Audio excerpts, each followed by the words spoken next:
Hello, and welcome to the grand finale of the 2025 Australian Bird of the Year poll. I'm Matilda. I'm joined by BirdLife Australia's Sean Dooley.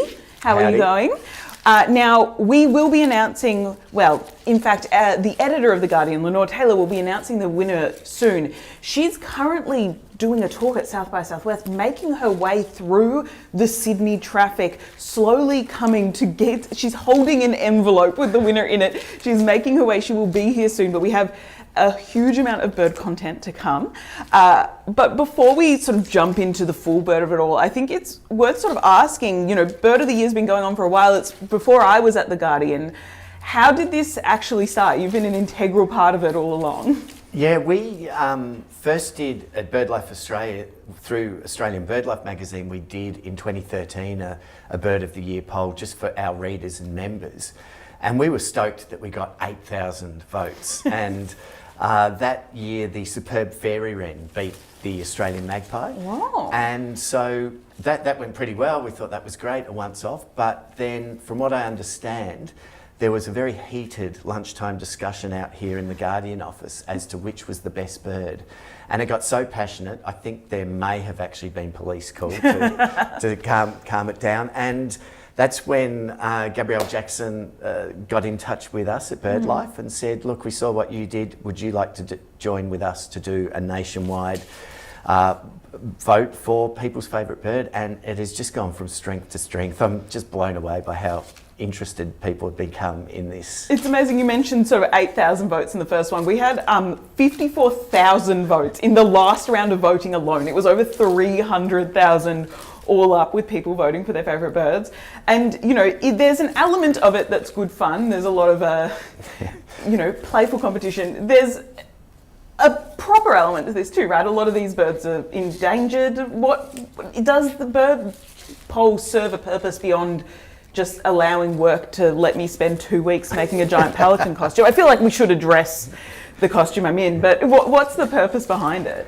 Well, yeah, I suppose in one way it's like, I know talking to lots of bird people, bird lovers, it's for a long time they thought they were the only birder in the village. And I think that something like this, where you get like 50,000 people voting over one day, and I think it's been 300,000 people voting all up, it just shows that there is this love of birds and this connection that Australians have, a deep connection with our birds. So that's one benefit, to celebrate the diversity of our wonderful birds. But the other side to it, which is a bit serious, is when we choose the 50 birds for the shortlist, is we pick birds that are familiar. Everyone knows a pelican or a magpie or a cockatoo, galah, that sort of thing. But also BirdLife, we're a bit sneaky. We do throw in a few birds that we think people don't know about, but really, once they hear their stories, they'll be really taken with those birds. And those birds are the ones that are really on the precipice of extinctions. I mean, the southern emu wren was one that I've learnt about, that's got a rocket ship being born in that territory, am I right? Can you tell me about that? I mean, the southern emu wren, it's actually found in 5 subspecies all across coastal Australia, in heathland between sort of Noosa right down through the coast area into Tasmania and across in Western Australia. It has a couple of subspecies, 3 in South Australia, that are under threat. And the Eyre Peninsula southern emu wren is actually one of the main populations, fewer than 1,000 left. One of the main populations is ground zero for a proposed rocket launching facility. And so these birds are they're more tail than bird. They're beautiful little birds, but they've got this long tail with filaments that looks like an emu's feather, and on this tiny little bird. And they're only 6-7 grams. I threw that in for the kids. And they're only 6 or 7 grams, and they're going to be at ground zero for when these rockets are launching. It's kind of weird because I've been making bird update videos each day throughout the vote, and one of the days I kind of was jokingly the ones that get eliminated, we're going to explode them with a bomb.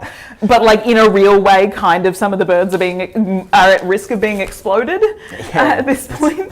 And another one, the Baudin's black cockatoo from Western Australia, which is, both these birds have made the top 10. That is at BirdLife, all the our experts and the scientific experts believe this bird should be listed as critically endangered. The Western Australian government has rejected that recommendation, even though some of their own scientists have made that recommendation. And critically endangered is the last stop before extinction. And this is a species, absolutely majestic bird of the southwestern tall forests in Western Australia. And just at the same time that the critically endangered recommendation has been rejected, there are also applications to extend bauxite mining into crucial habitat for the Bodan's black cockatoo. And we feel at BirdLife Australia, we have passionate campaigners in Western Australia. Western Australian bird lovers absolutely love this bird. But we need to know about the fact that these birds are imperiled by these developments. And I mean, we've seen Bodan's, that's the first time I've heard about this bird. I've learned a lot about it throughout it. And we've had, I mean, this has happened previously where we've had winners who were sort of within the zeitgeist and within the news and critically endangered. Could you walk me through a couple of the standout winners from previously? Yeah, I think the first one, the first ever Bird of the Year vote that we did with The Guardian, that really sent that into the stratosphere, because right up until 5 hours before voting closed, the Australian white ibis, aka the bin chicken, was leading. And I think this was like Australia's Bodie McBoatface moment. This was our Brexit, where people were kind of putting in a bit of a trolling sort of protest vote. How dare you suggest that people would only support the white ibis for trolling purposes? Well, I love them personally, but certainly people were in high outrage that the bin chicken could potentially win. So the forces of anyone but bin chicken took over, and the magpie just swooped in for a victory. And that really sent it viral, the whole thing, because people got so wrapped up in it. So I think, as you say, that really tapped into the zeitgeist in 2017, and it's just gone from strength to strength after that. For sure. There was a sort of link with the black-throated finch, which was the winner one year. That was in danger. Am I correct in that? Yeah, so we've had birds that have won, like the black-throated finch and the swift parrot. Both those, the southern black-throated finch and the swift parrot, are endangered and critically endangered, and they're continuing to be imperiled by mining development for the finch, because its last great population is like in ground zero again for the Carmichael coal mine. And the swift parrot, we're still logging nesting trees and habitat in South Australia, in Tasmania, and also on the mainland in New South Wales. And this bird is critically endangered, only a few hundred left. So if we can't protect these charismatic, beautiful birds that people vote for, you've really got to be concerned about where we're going in this country. So that's what I love about Bird of the Year. It's incredible fun, but it actually serves a more noble purpose, if you will, to actually inform the public about what's going on with these birds we don't see every day. For those of you who've just tuned in, some people might be joining the live stream now. This is the grand finale of the 2025 Australian Bird of the Year competition. We're waiting on our most noble editor, Lenore Taylor. She's been doing a speaking event, rushing here. She's making her way through the traffic. She's in, I have to assume, a limo. I assume the Guardian budget. With kind of security motorcade. Yeah. There's a motorcade moving through the city. She's carrying an envelope. It's not for her, it is for the envelope with the winner.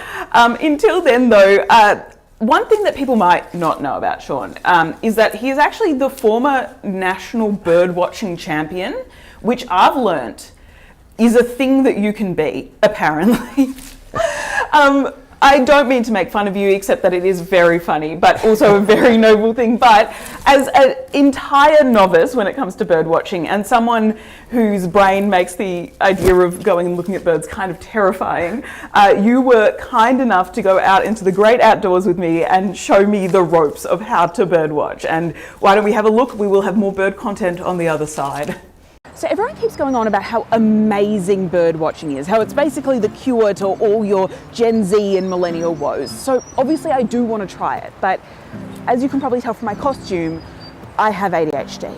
And as someone who requires the legal maximum dose of amphetamines just to answer an email, the idea of sitting outside in silence for hours terrifies me. So I've brought in former national birdwatching champion Shaun Dooley, and not only one of Australia's greatest comedians, but also a fellow ADHD avian enthusiast, Geraldine Hickey, to help show me the ropes. Shall we head off? I reckon let's get rid of this first. It's Yeah. great, don't get me wrong, but Maybe not necessary. I just but thought, good camouflage. this might be more useful. Okay, let's go. I'll just I'll put this here.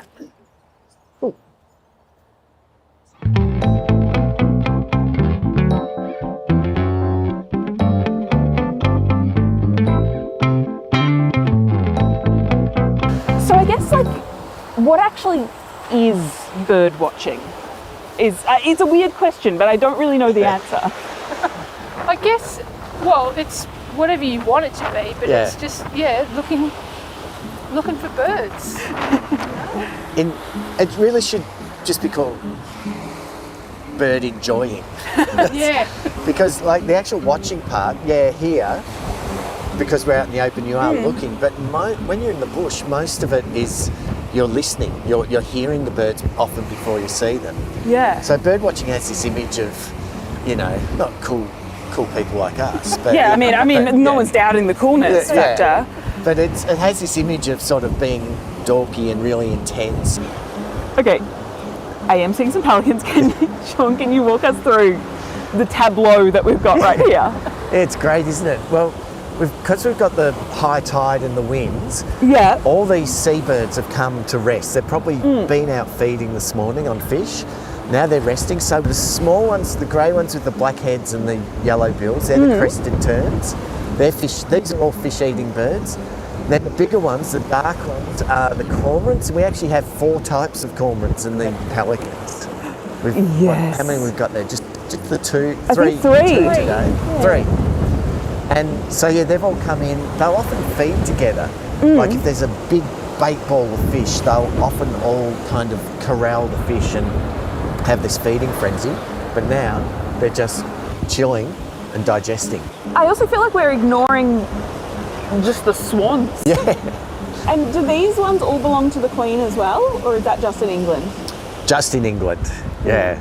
We have our Republican swans here. Thank God. Also, I guess the King now. They ain't owned by anyone. I don't know how to tell you this, guys, but What? the thing that I get out of birding is it's quite meditative.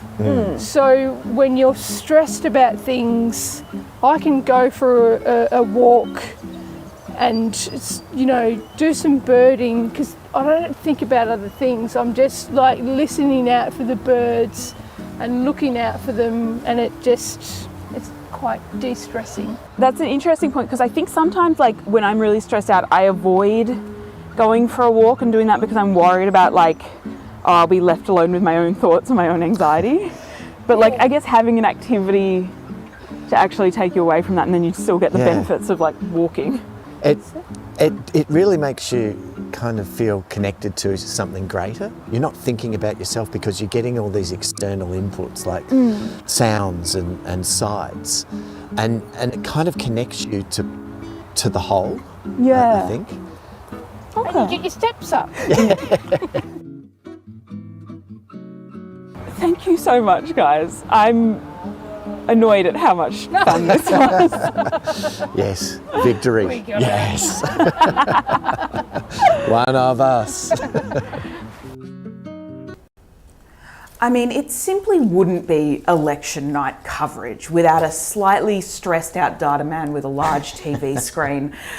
We don't quite have the DV screen. We've got a little bit of a laptop and there's no problem with that, but we do have a data man. This is data editor Nick Evershed. How are you going? I'm well, and I am a little bit stressed, so we've got some of those things going. Perfect. Look, today you can call me Anthony Green Catbird, because I'm the man with the votes analysis. Oh, I thought I was doing the bad dad Yes, bird jokes. There is room in this stream for all plenty of jokes. So you're going to walk us through the journey of how we got here today, right? Yes, so this will be the journey to the top 10, the final round. I'm not going to show any of the final round results, because no spoilers, obviously. And first, we are going to look at some of the birds who did very well this year, but weren't necessarily in the top 10. So I'm calling these the biggest climbers. Ooh. Maybe flyers would be more appropriate. On this list, we have the little penguin. It's one of my favourites. People were very excited about the little penguin this year because it had done much better than it did in 2023. I was always surprised that little penguin wasn't right up there every year. I figured perhaps it took this long for people to realise penguins are birds. That's one of the questions I get a lot. Is a penguin a bird? Yes, I mean, they don't fly. So, No, true. They swim like some sort of fish. But yes, if we just flip to 2023, you can see the little penguin climbed up from the bottom and hit around rank 14 or 13. And this year, it actually went up into the top 10. Also on the biggest climbers list, we have the peregrine falcon, which came in at the first round just around 27 or 28, and then soared up the ranks to a final position of 14 in round 8. Dare I say, using the mother card a little bit to get votes there. Yes, quite possibly playing the mother card, because we did have those very famous Melburnian peregrine falcons who roost on the side of a skyscraper, I believe, and they just had some chicks fledge and are learning to fly. Is that right? Yeah, it's Melbourne's favourite pastime is that we kind of watch these beautiful chicks get born and then watch in horror as the mother falcon then just feeds them bits of decapitated pigeon. It's an interesting experience, but it's one the city enjoys. Very, very, very Melbourne. And next we have the biggest crash outs. So this is the opposite of the big climbers. These are the ones who started strong, flew too high, too close to the sun, plummeted towards Earth. We can skip this section. I think you know what's coming here. I here. don't think we really need to really talk about these. So look, there's no getting around it. The Australian pelican is on this list. Unfortunately, it started at 25, soared through the ranks to 10, which is the highest rank it made, but then dropped down to finish around 20. And there's no way we could tell what caused that. Maybe it is that some people made daily videos dressed as pelicans begging people to vote for it and then took the weekend off and then immediately it crashed out. But who knows if that's the reason? Impossible to Were tell. the pelicans oversaturated? They can't fly if they're oversaturated. That's Quite so possibly. true. Another interesting bird on this list is the Australian magpie, which was actually the inaugural Bird of the Year winner. So it started out in the top 5 this year, actually, and over the course of the poll, it dropped to position 13. This is an interesting one because it's usually a very popular bird because they're everywhere. People like them, except when they're being swooped. Any insight on this one, Sean? I don't know. I wonder whether all the Collingwood supporters went on holiday or something halfway through. Quite possibly. And that brings us on to the actual top 10. So, look, the top 3 this year were pretty solid. Those are straight lines. Those are straight lines. The tawny frogmouth, Baudin's black cockatoo, and the gang gang.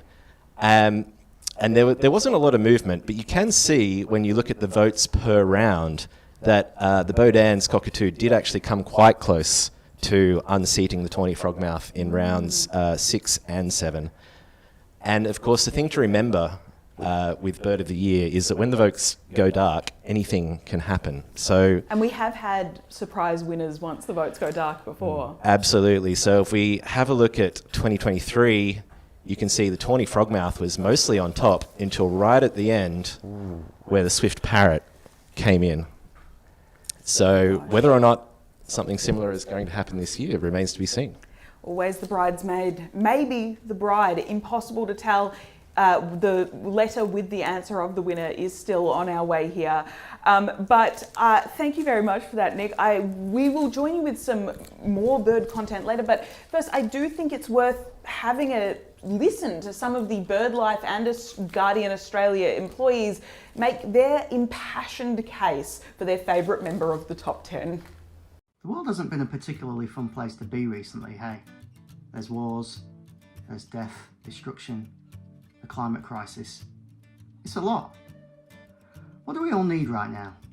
We need some medicine. What's the best medicine? It's laughter. It's literally a saying that people say. That's why I voted for the Laughing Kookaburra in this year's Bird of the Year poll. Yes, they're movie stars. They appear in Raiders of the Lost Ark and Wizard of Oz and Priscilla Queen of the Desert and a bunch of Tarzan films, but they're literally a flying laugh box just winging around everywhere, handing out free medicine. We need this bird right now. I voted for humanity, for you and me, the Laughing Kookaburra. Hi, it's Lauren from BirdLife Australia, and I am going to be telling you today why you should vote for the Willy Wagtail. Now, this bird is basically a tiny, overcaffeinated, confident icon. They are known to sing louder and more often on full moon nights. Kind of creepy with Halloween around the corner.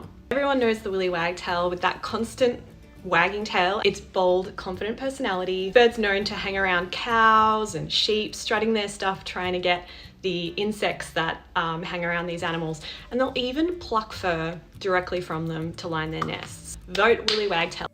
I'm Gray Fisher, Senior Keeper at Taronga Zoo. I'm voting for the tawny frogmouth, and so should you. Because after all, who wouldn't love that cute face? Welcome back. We are in the countdown, the final moments until we find out who the winner of the Australian Bird of the Year poll 2025 is.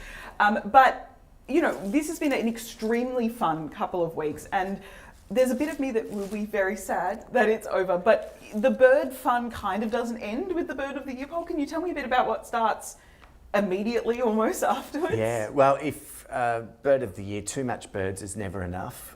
So this is at BirdLife Australia, we regard this as the prelude to the main event, which is, of course, the Aussie bird count, which starts next week. And in some ways, we've been using the bird of the year to soften people up, to get them out and thinking about their favourite birds. Because a lot of the birds in the Bird of the Year poll are birds that people see every day. In fact, I just this morning went for just a quick walk through Sydney Botanic Gardens and saw 9 species of bird in the gardens that are in the Bird of the Year poll. So, what was the highlight? Which was the best bird you saw? Definitely it was the channel-billed cuckoo, which is very rare in Melbourne. And it's a touch of exotic, having these big grey toucan birds roaring through the skies. It was brilliant. But what we want to do now is, now that people are warmed up and ready and you know, in a frenzy of bird watching activity, is we do the Aussie bird count, which is where people download the app. Last year we had 57,000 people do the Aussie bird count. And you basically it's a big ask, I know, to say to people, just take 20 minutes out of your week to go outside or look out the window and just tell us what birds you're seeing by counting them into the app. And we get such a great annual snapshot of what our most common birds are doing, because at BirdLife Australia, a lot of our work is focused on threatened species. That's sort of our reason for existence, to prevent extinctions of birds. But a lot of those threatened species were once common species, and we need to know what's going on with the birds we see every day, the common birds, before they start to decline. And having something like this is a great introduction to the citizen science we do, that allows you to, we get this annual snapshot, and every survey is like a pixel that makes that picture much more clear for our researchers to work out what's going on. And it's, what an ask. Just go outside and just do. I don't want to hear any of this about people being sick of being on their phones. Social media's rotten your brains. Go outside, 20 minutes, you can't even bring your phone. I assume you can also do it without it and just write stuff down. Yeah, it's much easier doing it when you download the Aussie Bird Count app. But if you don't want to use the app, if you want to be totally in the moment, you can record those birds and then go back and enter the sightings that you've done through the website, which is aussiebirdcount.org.au. I feel like if I was going to go out and do that, my worry would be that I don't know what any of the birds are. Aha, we've thought of you. So, as part of the app, there's a Find a Bird section. So, when you go out and you see a pelican, I figure you'll work out what that is. Maybe I'm a little partial to one. So. But say there's another bird in the water next to the pelican, like a black and white sort of seabird, and you're not sure. Well, you can use the app to enter the details of the bird that you see, the size, shape and colour. And then it will throw up some possibilities of what the birds in your area might be that look like that description. And then you can scroll through with photos and pick which one most suits the bird that you think you're seeing. And so it's a way of making sure that this isn't just for the bird nerds. This is actually for anybody who's bird curious, that they can be involved and contribute. That's wonderful. So it's just an app they join, you're contributing to science a little bit. What's the most popular bird that we see? I mean, you mentioned, like, what is the most common bird in Australia from the count? Yeah, the most common bird every year of the count, we've been doing it since 2014, is the rainbow lorikeet. In terms of numbers. I mean, like, I guess my mind was immediately like, oh, I'm going to ask you this, and you're just going to say, like, oh, the pigeon. Well, pigeons are, like, they're really common in city centres, but the lorikeets have just absolutely brilliantly adapted to the way we've created our suburbs and gardens with lots of flowering native plants, and they're nectar feeders primarily. So they have just boomed in pretty much every capital city in Australia. And when you see lorikeets, you usually see them in large flocks. So they're the bird we count that has the highest count, but the bird that most people encounter is the magpie. If you do an Aussie bird count, 1 in 2 people doing a count is actually going to include a magpie in that count. But magpies, when you see them, there's usually only 1 or 2, so they never numerically outclass the So you're more rainbows. likely to see a magpie, but you'll only see one of them. Yeah. Also, I'd like to issue a correction. It's not every capital city. In Darwin, it is a species of rainbow lorikeet that isn't the rainbow lorikeet, and it just looks very similar. Something that I only learned from a conversation with Sean yesterday. When we started in 2014, it was officially classed as rainbow lorikeet, but the scientists have split it out as a separate species. What species is it? It's called the red-collared lorikeet. The fake rainbow lorikeet, if you're watching from Darwin, send in some photos. That's amazing. Now, look, we mentioned this is a big poll, it's a big election. It's also online, which means that cybersecurity has never been more important, and there have been hacking of the poll controversies in the past. But more on that news shortly. We'll have Nick back, but let's hear some more really impassioned speeches quickly first. I'm Stephanie Convery, and I think it is high time that the tawny frogmouth won Bird of the Year. Tawnies are the quiet achievers of the bird world. They're devoted mates and parents, humble homemakers, considerate neighbours, and just really good fun to spot hiding in the trees. And if you look a little carefully behind me, you might even spot one yourself. So I think it's tawny time. Let's all get behind our fluffy camouflage friends. Hey, Sonia. Oh, hey James. I was just here reading about penguins. Let me tell you why the little penguin should win the Bird of the Year. They are the smallest penguin in the world. They are the only penguin species that breeds in Australia. And on top of that, their poo is full of sparkles when they've eaten a lot of anchovies and sardines. So let's go, Team Penguin! I'm Stephanie.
cut to a quick video, and we'll see you shortly when we're back. Hi, my name's Hugh Cossingham. I'm Vice President of BirdLife Australia. I'd really love you to vote for the Southern Emu Wren in the Guardian Bird of the Year competition. Southern Emu Wren is a beautiful, tiny little bird with a few funny emu-like tail feathers and a bright blue face. It's one of my favourite birds, and it's threatened by a rocket launching facility on the tip of Eyre Peninsula. It has 8 subspecies and 3 of them are threatened, so it really needs your vote. I'm Gabrielle Jackson, and I think the spotted pardalote should be the 2025 Australian Bird of the Year. It's a tiny little bird, only about 8 to 10 centimetres long, and it lives in eucalypt forests or woodlands, and if you're lucky enough to have some gum trees, you might even find it in your backyard. It has the most beautiful little whistle, a 3-note whistle that I learned recently sounds like, "Miss Piggy?" How can you resist? But also, the main reason I think they should win is because it's an equal opportunity bird. Both parents incubate the eggs, both parents build the nest, and both parents feed the chicks when they're young. What more do you want in a bird? Hi. Hello, hopefully you can hear what I'm saying now that we're back. Let us know in the comments if the audio's messed up, although if the audio's messed up, you won't be able to hear me saying this. Now, so we have Nick with us to explain how the cybersecurity's really been working overall. This is a huge poll. I'm not sure how much you got last time we mentioned this just before, but this is a huge poll and there have been nefarious actors trying to rig the vote. Nick, can you just take us through what's happened? Sure. So just recapping, just in case the audio cut out earlier. In previous years, we have had attempts at vote rigging from people spamming the poll with votes, most notably for the powerful owl in 2017, and then again for the sulphur-crested cockatoo in 2019. Do you know where those votes came from? Was it like nefarious foreign actors? Look, I'm not ruling it out. We don't know. We do have IP addresses as part of our security system, but as some technical-minded people know, it's very easy to disguise your IP address to show it as coming from somewhere else. So yes, on security, my colleague Andy Ball, who runs the whole polling infrastructure, devised an algorithm which will just quickly run through on this chart of suspicious bird activity. So the way it works is normal votes look something like this over time when you're looking at votes per minute. But when you've got a suspicious voting pattern, it looks a little bit more like this. Hang on, further up, Whoa. and then down again. So that's people using computers to just vote repeatedly, is that the thought? Exactly, and those patterns are very easy to spot because you can write an algorithm that says, you know, if someone does 3,000 votes per minute for the pelican, for example, not that I would accuse anyone in that room of that, you can easily detect that. The other thing is you look for unusual birds. So, for example, this year we didn't have too much in the way of attempted poll hacking, but we did see someone managing to try and vote for birds in the final round that weren't even in the final round. And this includes the spangled drongo, one of the better named birds out there. But yes, we were able to detect that and blacklist the IP on the database side of things.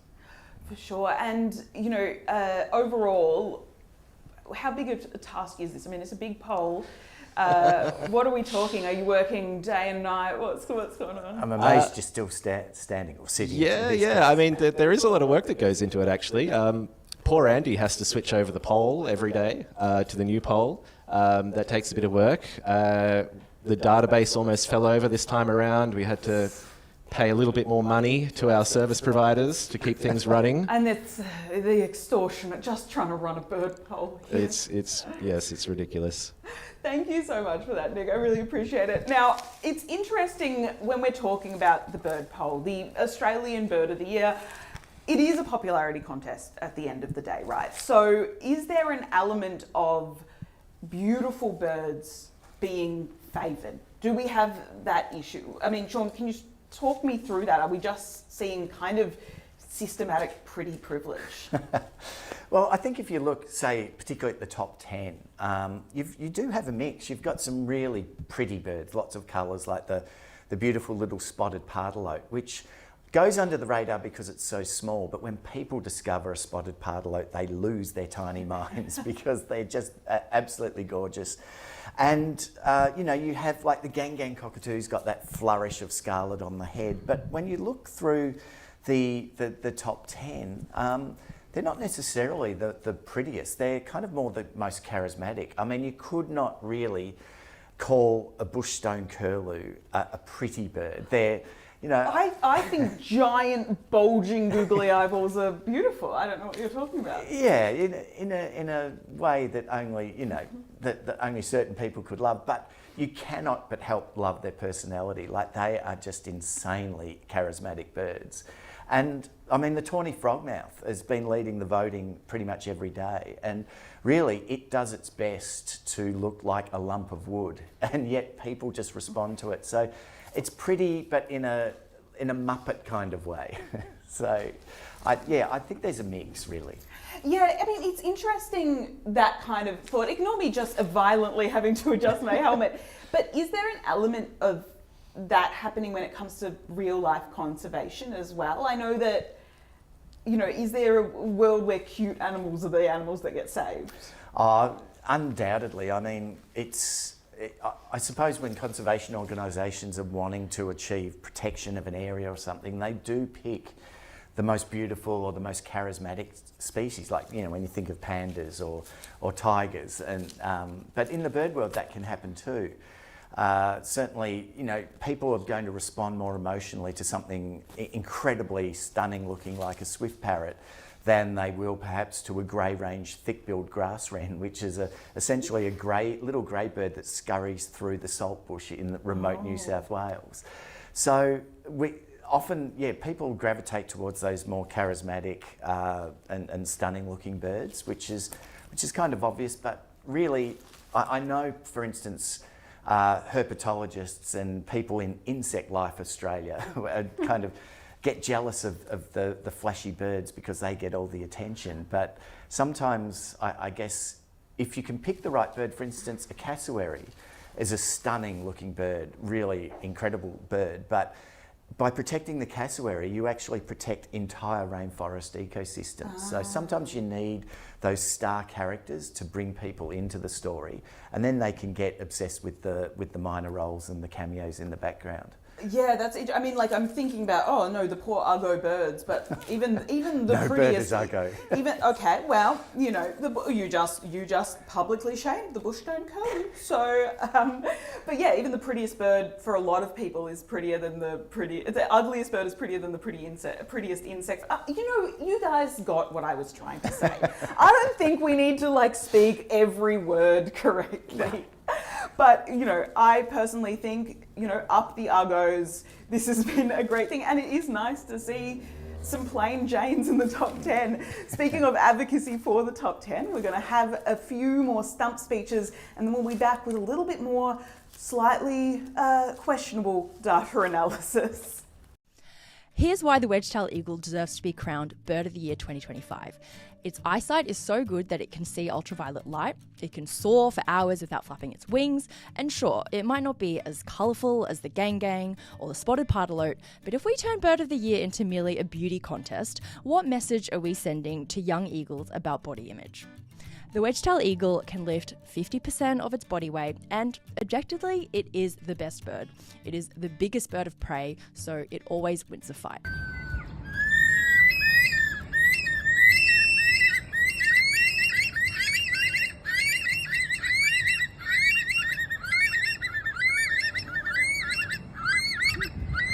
Ever wonder how bushstone curlews can go all night?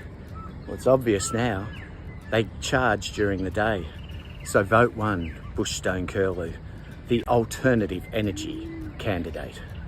My name's Corey, I'm a bird keeper here at Taronga Zoo, and I'm voting for the Borden's black cockatoo. They make a sound that goes like... I'll be voting for the Borden, so Badan's black cockatoo for Bird of the Year 2025. This beautiful black cockatoo is literally the most endangered black cockatoo in Australia. Its forest habitat in Western Australia is deeply under threat from mining. Worst of all, this beautiful species sometimes gets described as Western Australia's forgotten black cockatoo. First prize in Bird of the Year ensures that this bird will not be forgotten. Finally, Borden's black cockatoos just have a really remarkable feature where they can extract the seeds of the nuts that they eat without destroying the whole nut, and that is just cool. Here's why I think the mighty wedge-tailed eagle, also known as bunjil here in languages of the Kulin Nation in Victoria, deserves to be the winner of Bird of the Year 2025.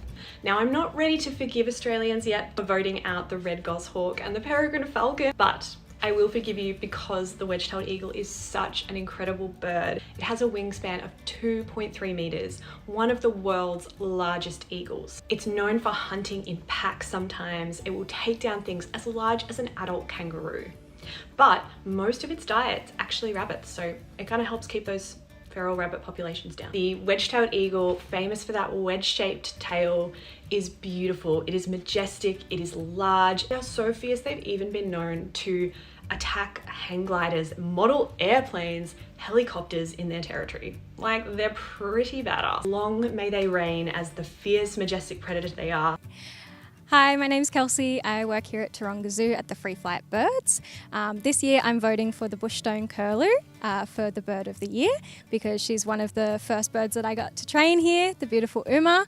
And they're an incredible species that look very different to a lot of other kinds of birds, and they have some incredible behaviours as well, and I really enjoy working with them. When I went out and was bird watching with Sean here, Sean told me that it's really just as much about the sounds that you hear as the birds that you see, right? Absolutely, yeah. Now, I thought we should put that to the test because if we need to know the sounds, why don't we do a bit of an expert test? We have a more basic one that we did on the general public that you'll see soon, but I've brought in both Sean, obviously, and one of our editors, Gabrielle Jackson, who I think sort of thinks of herself as a bit of a bird expert. I never said that word. She said it multiple times off camera. She was telling us. So let's put this to the test on the thing. I'm going to be looking right at you, Sean. I'll give you the chance, and now please don't take offences. I might give you the chance to answer first, and then we'll defer to the man whose whole career is the birds. actual expert. Yeah. This could expose me for the fraud that I am. This is investigative journalism. Yeah. Okay. What I lack in knowledge, I make up for enthusiasm. Perfect. This is bird call number 1, the very high-tech way we will be playing these bird sounds.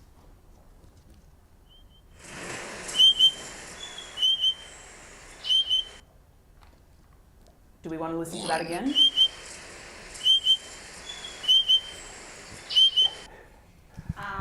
I have no idea, but it sounds like a small bird. But no, it's the spotted pardalote. Yes. Miss Piggy.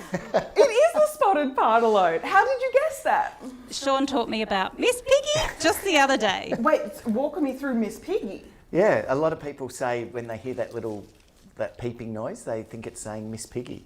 Ooh. So to a whole generation of people, that is the Miss Piggy bird. My gosh. Okay, let's move on to number 2. 2.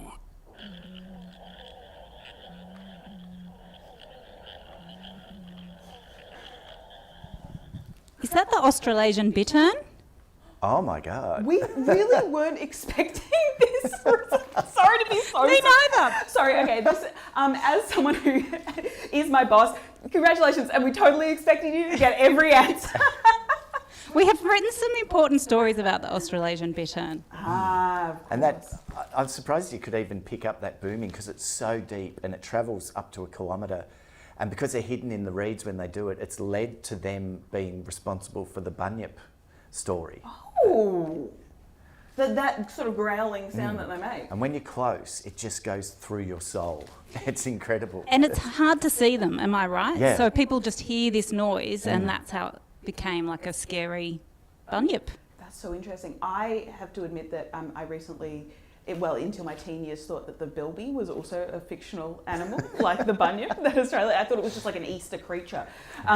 Okay, we're moving on to bird number 3. 3.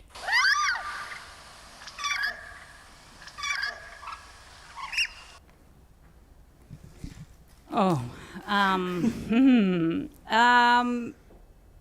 I have no idea. So I am going to say, give me a hint, Sean.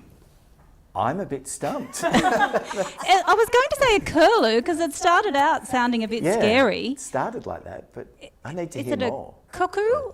I'll play it again a little bit for the audience, see if you can get this. Horn type sound. Do you have a guess? Well, it's got that sort of Firebird honeyeater sound. Is it? It's not a regent honeyeater call, It is it? absolutely isn't. It is the pink-eared duck. That's not their typical call. Just putting in lodging a The only reason we got it wrong is because they've used the wrong sound. We may have had a file name error. It probably is because they're weird ass ducks, but they generally have a high whistling kind of noise when they call. So I've never heard the pink-eared duck do that call. Debatably the pink-eared duck. Now on to number 4. 4.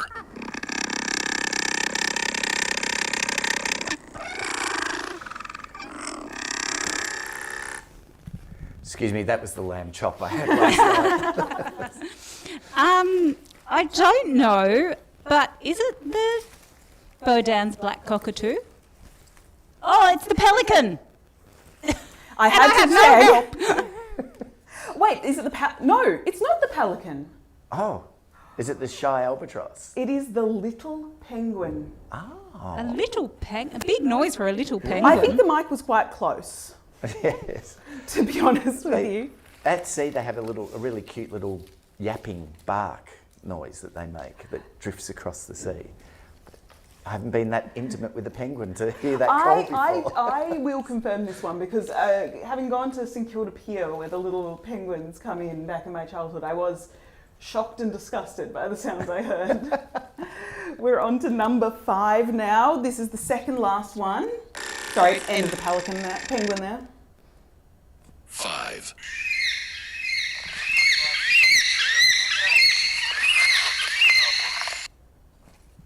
6. Not 6 yet. Gosh, I've got no idea. I need a clue. I think in the descriptions that have appeared, it's been mentioned about the squeaky gate. Oh, that's the Bodan's black cockatoo. I was about to say, you tried to guess it before. Well, I did. I thought they both sounded a bit creaky. Yes, that was the Bodan's black cockatoo, a bird more beautiful than it sounds. It is very beautiful. And finally, we have a bit of the Bodan, but 6.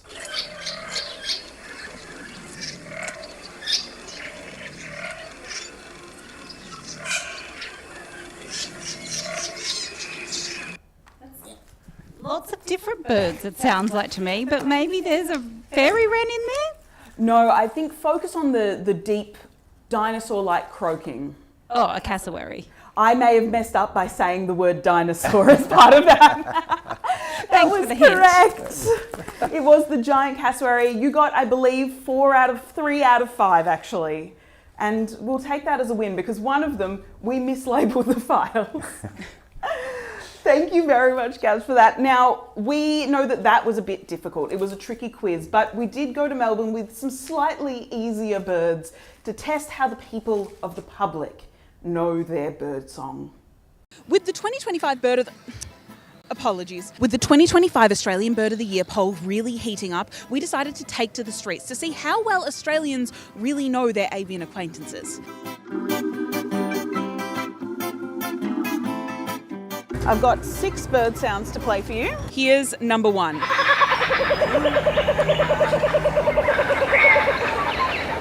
Is that a seagull?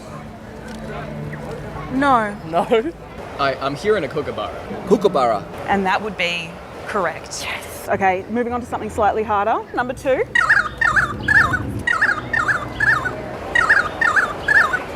Crows. Close. Seagulls. I have no idea. One of those tiny wannabe magpies, those little black and white. Oh, that'd be a currawong. Amazing. You're the first person to get the currawong thus far. On for number 3. Okay. That's really deep. Is that... It's not an emu, is it? That sounds like a toad. I have no idea what that is. Not some sort of owl? Is it... Close. It wouldn't be a tawny frogmouth? It would be a tawny frogmouth. Nice. Now number 4.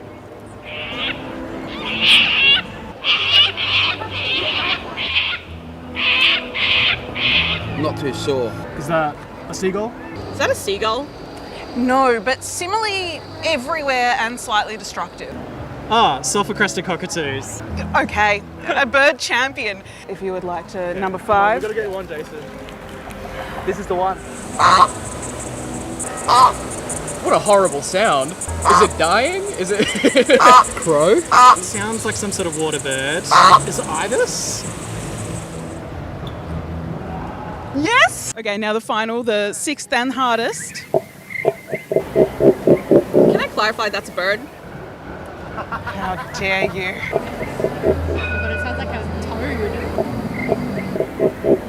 That's not a bird. That's not a bird. Brolga? It's the Australian pelican. The pelican! Oh no, right to your face. I'm so sorry. There you have it. And no one seemed to know the pelican. But if you ask me, that kind of mystery may be worth some votes. You need to stop. The moment is here. The winner of the 2025 Australian Bird of the Year poll is about to be announced. I've been telling you how our editor Lenore Taylor has been making her way in I believe a limousine motorcade. No limousine. Okay, well, I would like you guys to imagine a limousine, but you are here, you've made it, and you have the fabled envelope. Right. You're about to announce us, but tell us, what does this moment mean to you? I think it's an extremely exciting moment. It's kind of like the bird Oscars, only even better. It's the moment when we're going to find out if another bird has flown past the tawny frogmouth when the voting went dark. Personally, I'm still holding out hope that the gang might have got there, but we're going to find out in just a second. Okay, this is wonderful. If you hand me this mic, let's have this moment, the unveiling. Do we have a drum to roll? Do we have Someone please fly in a drum. The 2025 Bird of the Year winner is the tawny frogmouth. Team Tawny was just organised from the start. Congratulations, Tawny Frogmouth. Go gang next time. Oh my gosh. So Sean, what does this moment mean for the Tawny? Oh, I think it's vindication. I think it just shows that, you never give up. It's such an Aussie battler of a bird. It was pipped to the post 3 times. I feel like I'm Roy and HG at the moment. But they are a stunning bird. They're the world's most Instagrammable bird, apparently. And they spread right across Australia, and they are in not everybody's, but they're in many people's backyards. So when you discover this adorable Muppet-like bird just staring back at you going, don't look at me, I'm a bit of wood. Like, they are just, they're glorious birds. I love them too. So kudos to the tawny frogmouth. Well done, people. A very, very worthy winner. Yeah. Not always the bridesmaid anymore. It's finally made it. Also, I'm being told that we have a victory speech to cut to from the winning bird. The underdog, the beloved tawny frogmouth, has just won the 2025 Guardian Australia Bird of the Year. Taramara, Mr. Tawny Frogmouth, how are you feeling? Very interesting, very interesting. Thank you for your thoughts.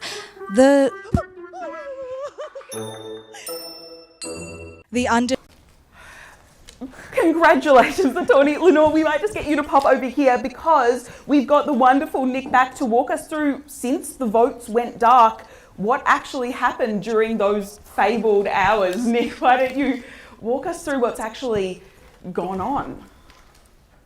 Sure thing. It's your time to shine. Okay. So we've got this final chart here, which is actually an action-packed replay of the voting while the vote counts were down. So you'll be able to see how it all played out, who changed in the ranks, and everything as it happened. So I'm just going to hit play on this, and this is voting half hour by half hour. So Bowden's was actually in the lead initially, and then the tawny frogmouth surged once I guess most Australians woke up. So there was a bit of early voting in the wee hours, mostly from people overseas.